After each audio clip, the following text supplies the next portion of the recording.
ओम शांति। 20 फरवरी 2022। अव्यक्त बाप दादा। आज की रिवाइज कोर्स की मुरली डेट है 14 जनवरी 1990। मुरली का टाइटल पुरुषार्थ की तीव्र गति में कमी के दो मुख्य कारण। आज ब्राह्मणों के अनादि रचता बाप दादा विशेष अपनी डायरेक्ट समीप रचना श्रेष्ठ रचना ब्राह्मण बच्चों को देख रहे हैं। बाप दादा की अति प्यारी रचना ब्राह्मण आत्माएं हो जो समीप और समान बनने के लक्ष्य को सदा स्मृति में रख आगे बढ़ रहे हो, तो आज ऐसी आदि रचना को विशेष रूप से देख रहे थे। सर्व तीव्र पुरुषार्थी और पुरुषार्थी दोनों की गतिविधि को देख रहे हैं। बाप दादा द्वारा मिली हुई श्रेष्ठ सहज विधि द्वारा कब तीव्र गति व कब तीव्र कभी कम गति दोनों ही प्रकार के ब्राह्मण बच्चों को देखा। पढ़ाई, पालना और प्राप्ति सबको एक जैसी एक द्वारा मिल रही है, फिर गति में अंतर क्यों?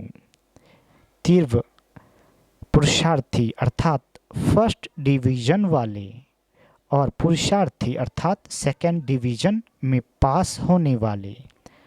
आज विशेष सभी का चार्ट चेक किया।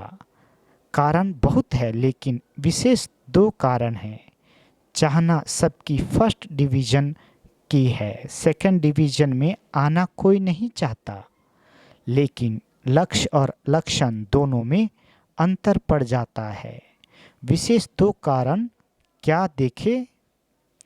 एक, संकल्प शक्ति जो सबसे श्रेष्ठ शक्ति है, उसको यथार्थ रीति स्वयं प्रति व सेवा प्रति समय प्रमाण कार्य में लगाने की यथार्थ रीति नहीं है।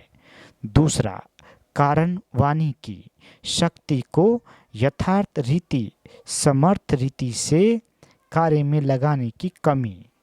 इन दोनों में कमी का कारण है।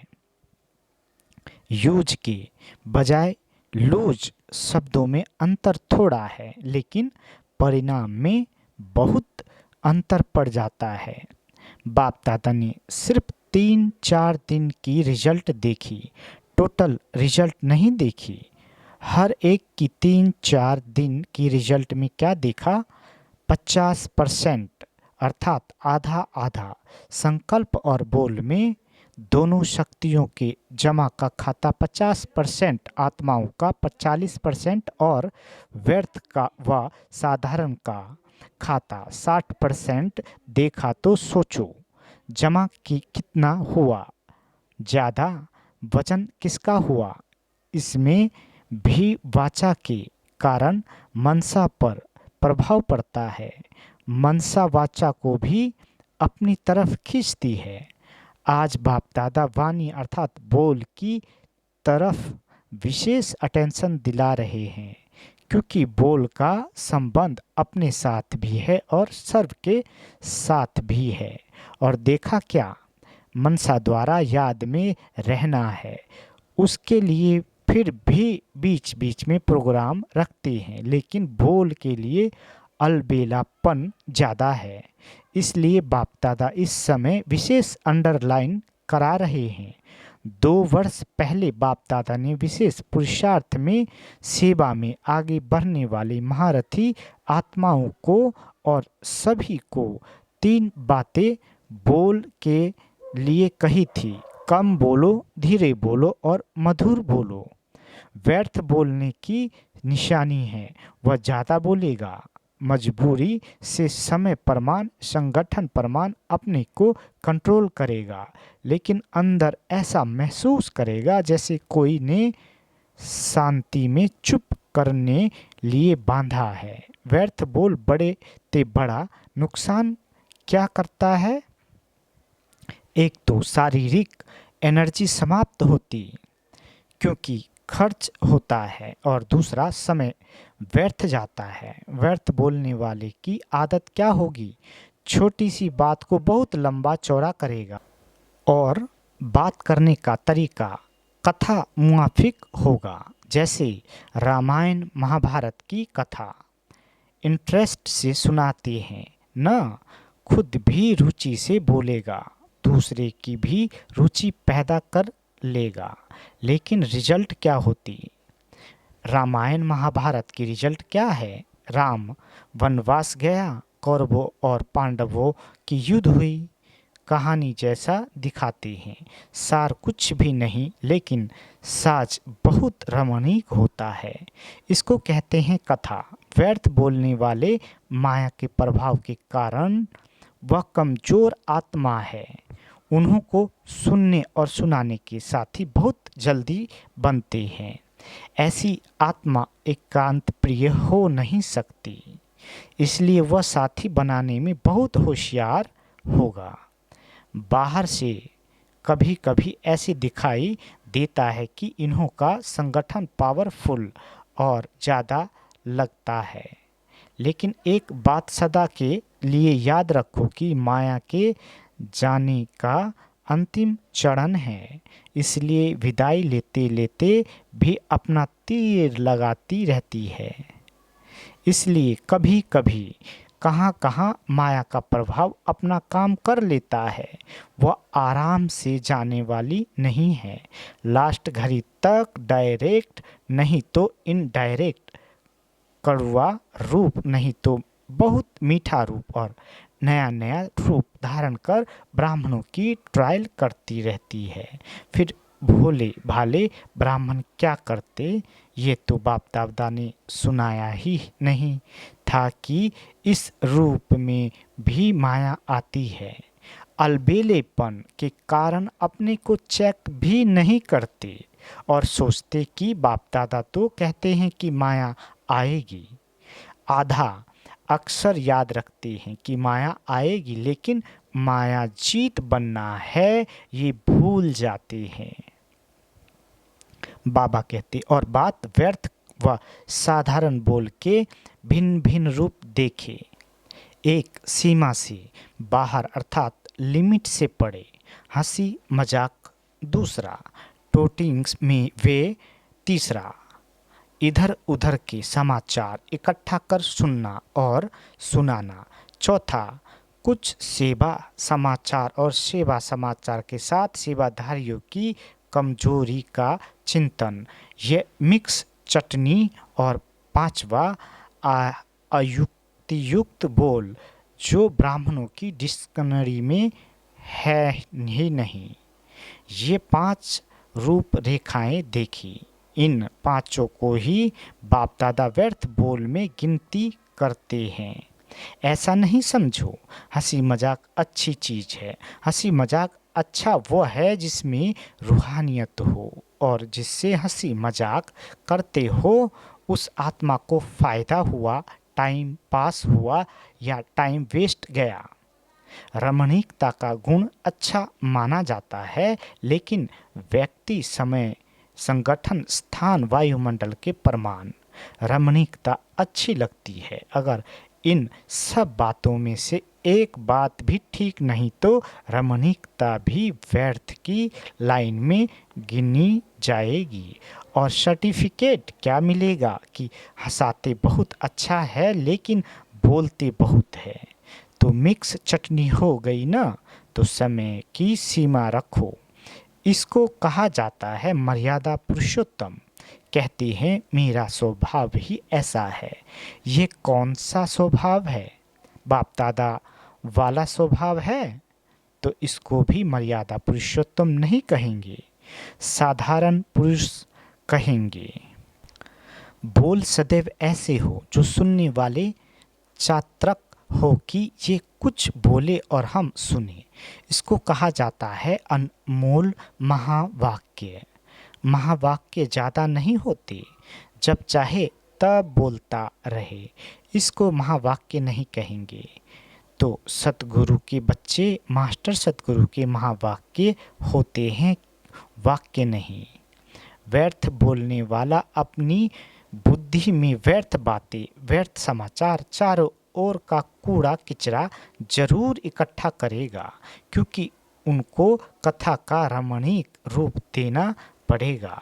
जैसे शास्त्रवादियों की बुद्धि है ना, इसलिए जिस समय और जिस स्थान पर जो बोल आवश्यक है, युक्ति युक्त है, स्वयं के और दूसरी आत्माओं के लाभ लायक है, वही बोल बोलो। बोल के ऊपर अटेंशन कम है, इसलिए इस पर डबल अंडरलाइन। बाबा कहते, विशेष इस वर्ष बोल के ऊपर अटेंशन रखो, चेक करो बोल द्वारा एनर्जी और समय कितना जमा किया और कितना व्यर्थ गया। जब इसको चेक करेंगे तो स्वतः ही अंतर्मुखता के रस को अनुभव कर सकेंगे। अंतर्मुखता का रस और बोल चाल का रस, इसमें रात दिन का अंतर है। अंतर्मुखी सदा भ्रुकुटी की कुटिया में तपस्वी मूर्त का अनुभव करता है। समझाना अर्थात बनना। जब कोई बात समझ में आ जाती है तो वह करेगा जरूर, समझेगा जरूर। टीचर तो है ही समझदार, तब तो भाग्य मिला है ना। निमित्त बनने का भाग्य, इसका महत्व अब अभी कभी कभी साधारण लगता है, लेकिन यह भाग्य समय पर अति श्रेष्ठ अनुभव करेंगे।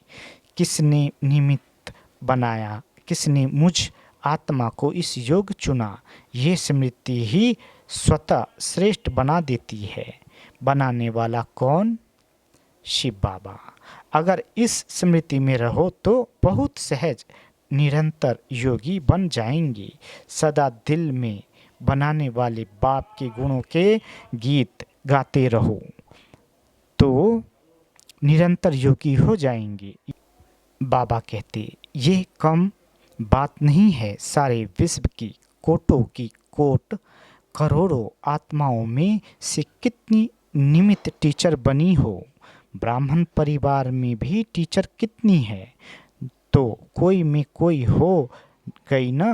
टीचर्स अर्थात सदा भगवान और भाग्य के गीत गाती रहे। बाप दादा को टीचर्स पर नाच होता है, लेकिन राजयुक्त टीचर पर नाच होता है। अच्छा, प्रवृत्ति वाले भी मज़े में रहते हैं ना, मुझने वाले हो या मज़े में रहने वाले हो। ब्राह्मण जीवन में हर सेकंड तन मन धन जन का मज़ा ही मज़ा है। आराम से सोते हो, आराम से खाते हो, आराम से रहना, खाना, सोना और पढ़ना। और कुछ चाहिए क्या? पढ़ना भी ठीक है या अमृत वेले सो जाते हो। ऐसे कई बच्चे करते हैं, कहेंगे सारी रात जाग रहे हैं थे, सुबह को नींद आ गई। या एक सेवा करेंगे तो अमृत वेले को छोड़ देंगे, तो जमा क्या हुआ? एक्स्ट्रा जमा तो हुआ नहीं। एक तरफ सेवा की, दूसरी तरफ अमृत वेला मिस किया, तो क्या हुआ? लेकिन नेमीनाथ मुआफिक ऐसे झुटका खाते नहीं बैठना। वह टीवी बहुत अच्छी होती है, जैसे वह योग के आसन करते हैं ना, अनेक प्रकार के पोज बदलते रहते हैं, तो यहाँ भी ऐसे हो जाते हैं। सोचते हैं सहज योग है ना, इसलिए आराम से बैठो। कईयों की तो ट्यून भी बाप दादा के पास सुनने में आती है। बाप दादा के पास वह भी कैसेट है, तो अब डबल अंडरलाइन करेंगे ना, फिर बाप दादा सुनाएंगे कि रिजल्ट में कितना अंतर पड़ा। अच्छा, चारों ओर के श्रेष्ठ लक्ष्य और श्रेष्ठ लक्षण धारण करने वाले तीव्र पुरुषार्थी आत्माओं को सदा अपने बोल को समय और संयम में रखने वाले पुरुषोत्तम आत्माओं को, सदा महावीर बन माया के सर्व रूपों को जानने वाले नॉलेजफुल आत्माओं को, सदा हर सेकेंड मौज में रहने वाले बेफिक्र बादशाह को बाप दादा का याद प्यार और नमस्ते। हम रूहानी बच्चों की रूहानी माता पिता बाप दादा को याद प्यार, गुड मॉर्निंग और नमस्ते मीठे बाबा नमस्ते।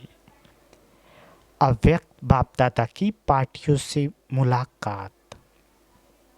पहला, साइलेंस की शक्ति को अच्छी तरह से जानते हो।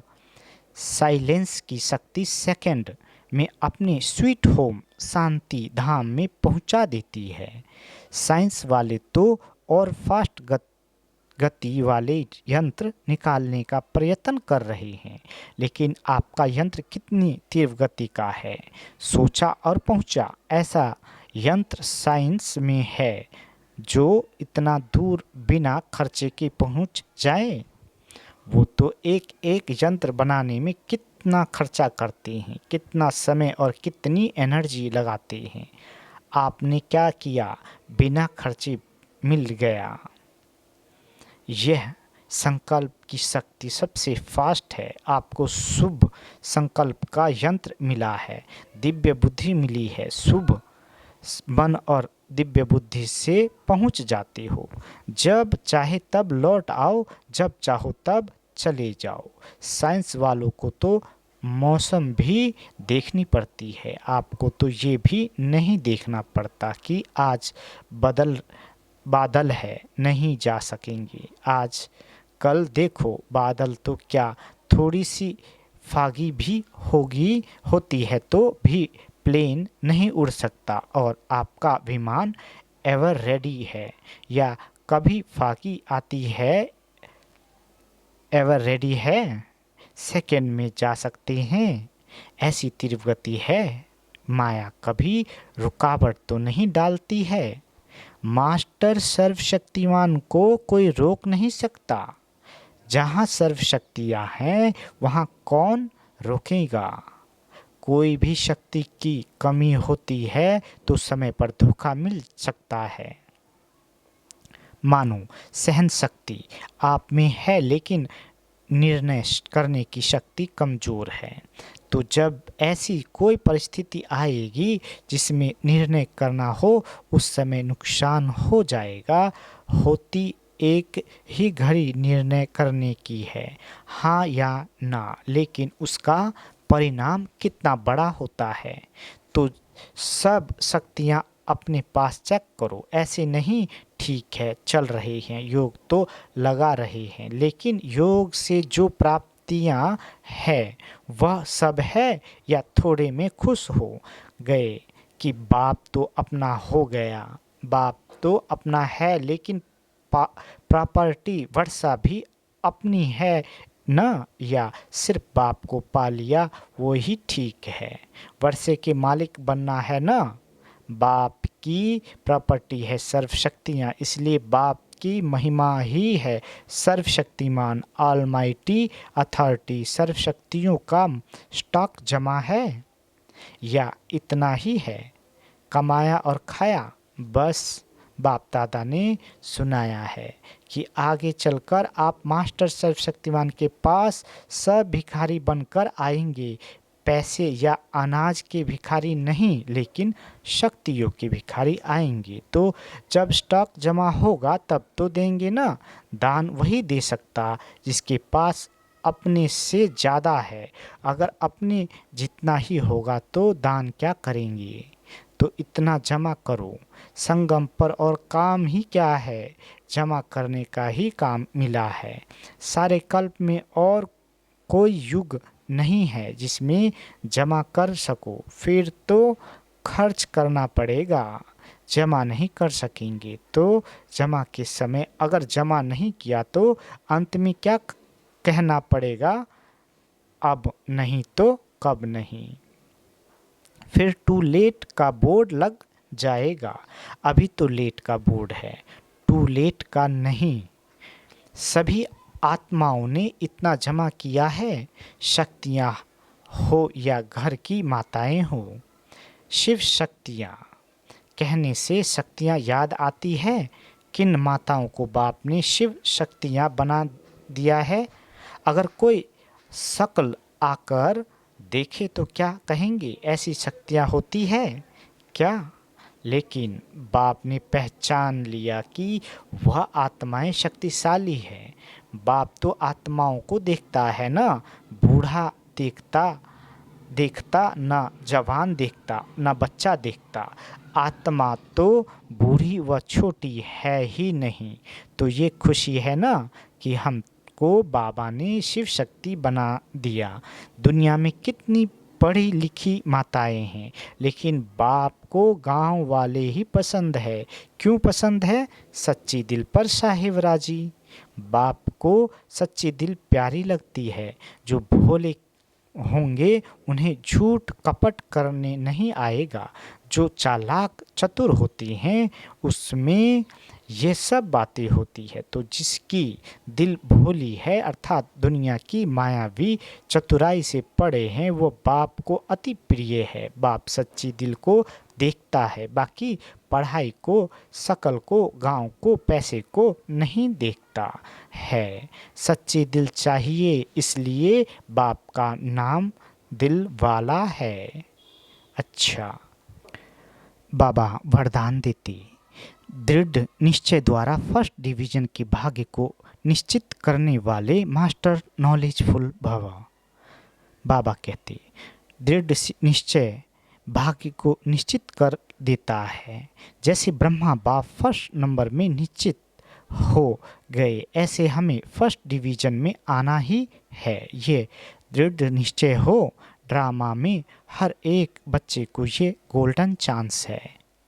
सिर्फ अभ्यास पर अटेंशन हो तो नंबर आगे ले सकते हैं। इसलिए मास्टर नॉलेजफुल बन हर कर्म करते चलो, साथ के अनुभव को बढ़ाओ तो सब सहज हो जाएगा। जिसके साथ स्वयं सर्वशक्तिमान बाप है, उसके आगे माया पेपर टाइगर है। आज का स्लोगन, स्वयं को हीरो पाटधारी समझ बेहद नाटक में हीरो पार्ट बजाते रहो। अच्छा, ओम शांति।